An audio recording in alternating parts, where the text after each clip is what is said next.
We are back. Statsman. You like sound effects there? Hello, sir. Hello. The Gazelle. The man on ketamine. On ketamine on the previous podcast, I certainly was in the midgets, but we won't go into that on this one because we've cleaned it up. Good evening, everybody. Right. Again. Well, we're going to go straight in, and this is going to be with Statsman. Stats, go on, fill us in. Tell us what's going on. What's the news? Oh, it's that mini pride again, isn't it? Oh, what? Yeah, we discussed this last week. The Storyhouse in Chester, just a quick recap, put on an event, a queer pride event, where one of the events inside that event was a mini pride aimed at 3 to 7 year olds, which hasn't gone down very well, to say the least. Jesus. So there was a bit of a protest outside there the weekend. Oh, yes. Okay. And it was organised by one of our councillors, Mandy Clare, who's always on the ball with this, so well done. I'll point you to, she's got a website if you want to look at her speech. It was a good speech. It's Woman's Work UK. Have a look on YouTube channel. She's a good speech. She warned of the dangers of the ideologies and what was going on. The validity of a registered charity, holding this event. She spoke about the indoctrination, men dressed as dinner ladies. I mean, they're reading books rammed with subliminal messages about LGBT, etc. Men dressed as dinner ladies. Yeah, reading books to little kids. With a children's theme. Hey, listen, I'll have you know, the dinner ladies when I was at school did look like men. Yeah, but the problem is the books that they're reading are just rammed full of indoctrination about like LGBTQ. But the problem is it never actually mentions it. What they do is they appeal to the children with simplistic, versions of it and animals, bright colours, to attract their attention. Yeah, basically it's indoctrination. But look, you don't need, kids aren't bigoted, as Mandy said. You don't need to explain all this to them. I'll give some examples. My son went to a nursery and his nursery teacher was gay. And I explained to my son that he likes boys, and other people like women. And I left it at that, and he was happy. No problem. Didn't need to go any further than that. Wasn't a problem. He never mentioned it. He got on with him better than any other nursery teacher. He was great. Yeah. So this is just, so hopefully we'll have Mandy on to talk about the protest soon. But on the last cast, I said I'd written to I was telling my mate the other night, Melly, I said, I've just been making love to two twins. And he said, what, the pair of them? He said, how can you tell the difference? I said, well, the brother's got a moustache. Sorry, Mark, carry on. I just want to clear that up because it just sparked something again then. Fair enough. But anyway, I forgot where it was now. Curveball. Mandy will be on to give us an update, but I want to look into the response I got from the Arts Council England. Now, I emailed them, didn't I, for comments last week, but I didn't leave them that much time. I explained news cycles quite quick. We want to get this out. I contacted him and I asked him, I told him about our concerns about the use of, public money in the charity holding this event, the lack of safeguarding, etc. I'd read their website. I understand there's nothing lawfully they can do, but maybe if there's a breach of contract with Storyhouse, there's something they can do. So I asked him just 3 simple questions. The first one was, are you aware of the planned event? Second one was, are you happy for such events to take place using Arts Council funding?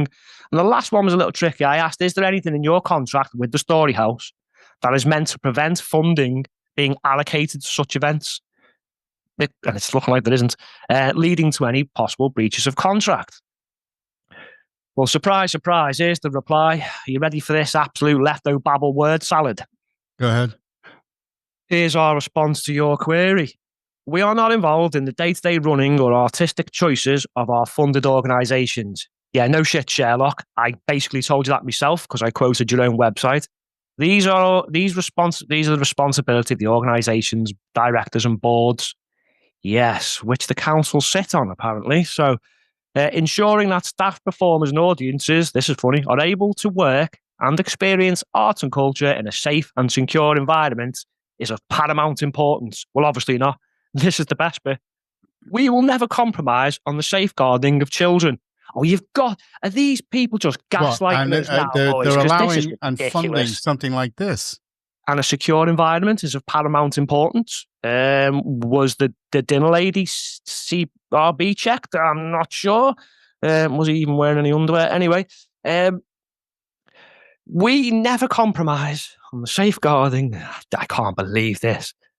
Of children, and we expect the organisations and artists we support to have appropriate measures in place. And this is the Arts Council. Yeah, now I contacted them and said, as far as I'm aware, which has come from people within the council who've contacted and asked for safeguarding measures, these things, there isn't any. So then it says, on background, I don't know what that's meant to mean. If the question arises as to whether the Arts Council should intervene in funded organisations, we consider 3 things. Yeah, no shit again, Sherlock. I asked you about one of them. Whether the organisation is in breach of their funding agreement. I actually asked them if this stuff was in breach of their funding agreement. Why haven't they answered? Whether it is clear they have broken the law, okay, I told you there was nothing you could do if they've broken the law, but you can still step in if you think they have, right? And whether they are in breach of the regulations monitored and enforced by the Charity Commission. Now, I know this, and they sit on the board too. We also have raising a concern process. Yeah, I know that anyone with concerns can utilise. I know this. I was contacting you as part of the media for your response.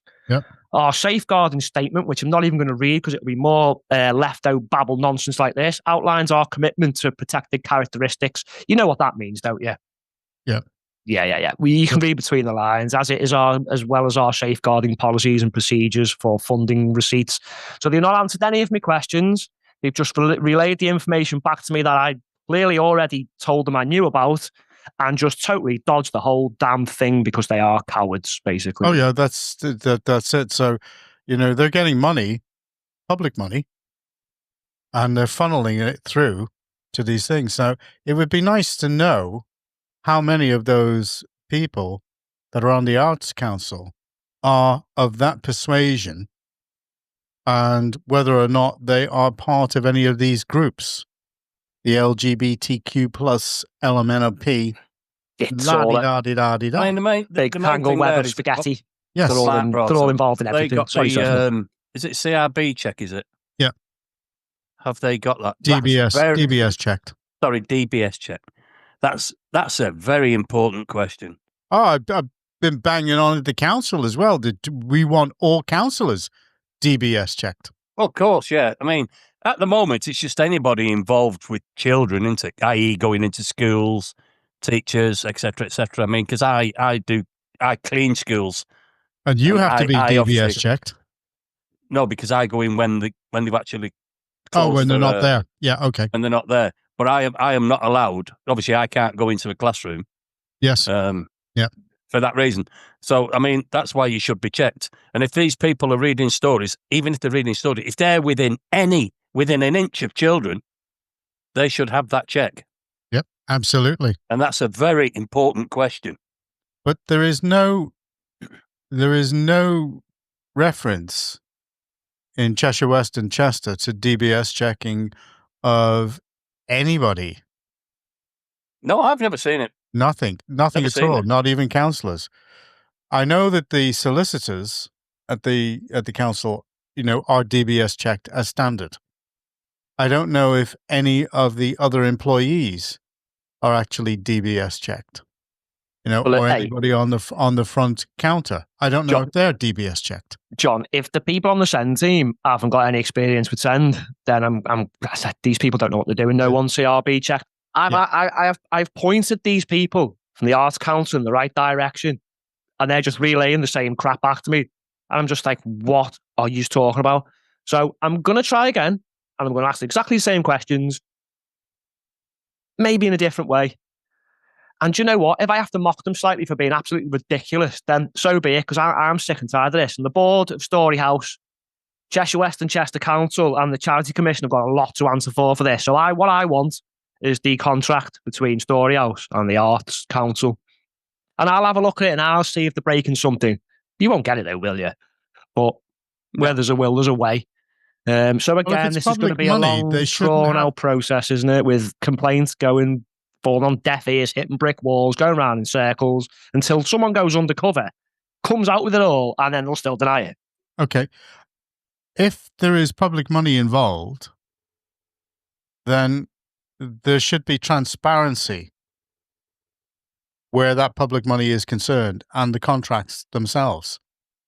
And I'm hoping that maybe whoever is next in government, because it won't be Labour, will actually insist on that transparency in the same way, right, that the Department of Government Efficiency is doing with the government in America. They're going through everything and they're checking everything. And it's like a flight of locusts out of these government departments because they are all worried about what they're going to find. That's why they're worried about that guy taking over the FBI and the CIA. They're worried about it because they're all worried about what they're going to find because there's so much money that has disappeared. I mean, even Zelensky now is saying, yeah, they gave me 177 billion, but we only received 77 billion. So we don't know where the other 100 billion's gone. I mean, governments, I can't work it out. I mean, we have a government, a Labour government, that has given money to people like the Arts Council, to give away. And they are actually giving money away to other countries that they're having to borrow.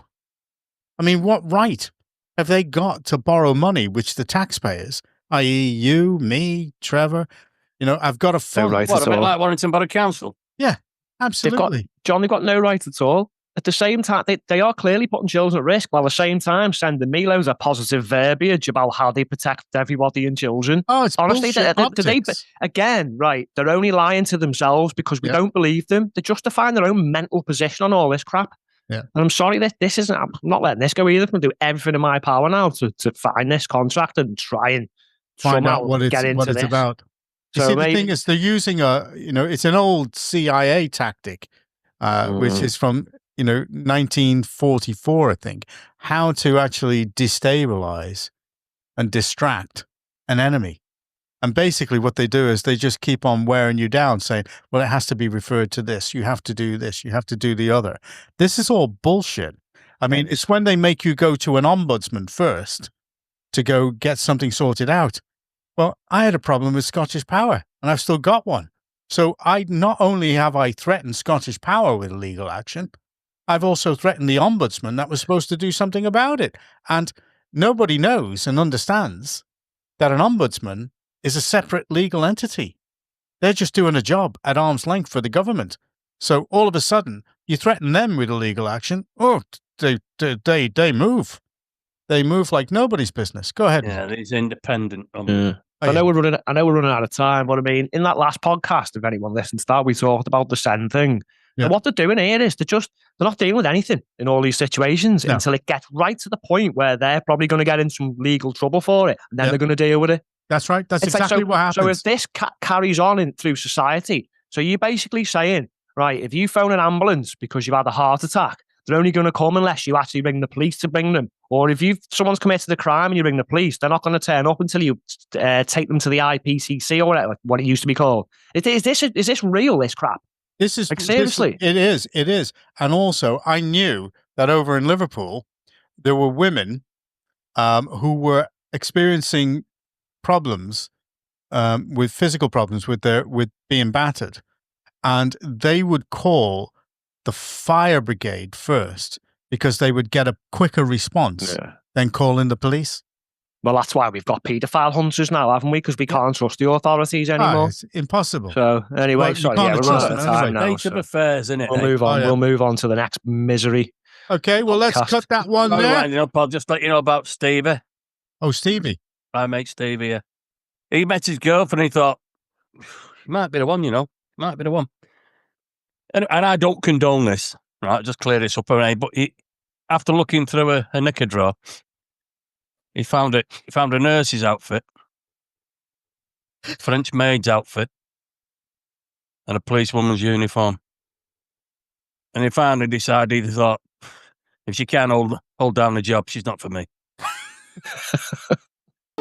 Now, I will add, it's not our Stevie, by the way. That's just another Stevie. So again, I'll leave you with that one. That's it. We're out.